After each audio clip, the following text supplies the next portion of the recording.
وفاقی وزارت اطلاعات کا کہنا ہے کہ پاکستان نے افغان سرحدی علاقوں میں انٹیلیجنس بیسڈ کارروائی کرتے ہوئے دہشت گردوں کے 7 کیمپوں اور کمی گاہوں کو نشانہ بنایا۔ اسلام آباد، باجوڑ اور بنوں میں ہونے والے حملوں میں افغانستان میں موجود فتنہ الخوارج اور اس سے منسلک گروہوں کے ملوث ہونے کی نشاندہی کی گئی۔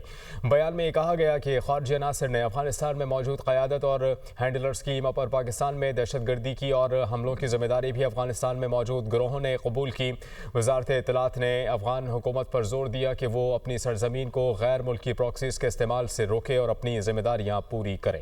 افغانستان میں موجود دہشت گردوں کی شامت آ گئی۔ پاکستان کی خودکش حملے کے جواب میں افغانستان کے 3 صوبوں میں انٹیلیجنس بیس کارروائیاں، پکتیکا، ننگرہار اور خوست میں دہشت گردوں کے ٹھکانوں کو ملیہ میٹ کر دیا گیا۔ وزارت اطلاعات نے اپنے بیان میں کہا ہے پاکستان میں ہونے والی دہشت گردی کی حالیہ کارروائیوں میں افغانستان میں موجود خوارج کے ملوث ہونے کے ناقابل تردید شواہد موجود ہیں۔ اسلام آباد کی عبادت گاہ، باجوڑ اور بنو حملوں کی ذمہ داری بھی افغانستان میں موجود دہشت گرد گروپوں نے قبول کی۔ پاکستان نے جوابی اقدام کے طور پر پاک افغان سرحدی علاقے میں خارجی دہشت گردوں، فتنہ الخوارج اور منسلک دہشت گرد گروپوں کو نہایت درستگی اور احتیاط کے ساتھ نشانہ بنایا۔ افغان طالبان حکومت پر بارہا زور دیا گیا کہ وہ افغان سرزمین کو دہشت گرد گروہوں اور غیر ملکی پراکسیز کے استعمال سے روکے، تاہم افغان طالبان حکومت ان عناصر کے خلاف کوئی ٹھوس کارروائی کرنے میں ناکام رہی۔ وزارت اطلاعات نے مطالبہ کیا افغان سرزمین کا پاکستان کے خلاف استعمال بند کیا جائے۔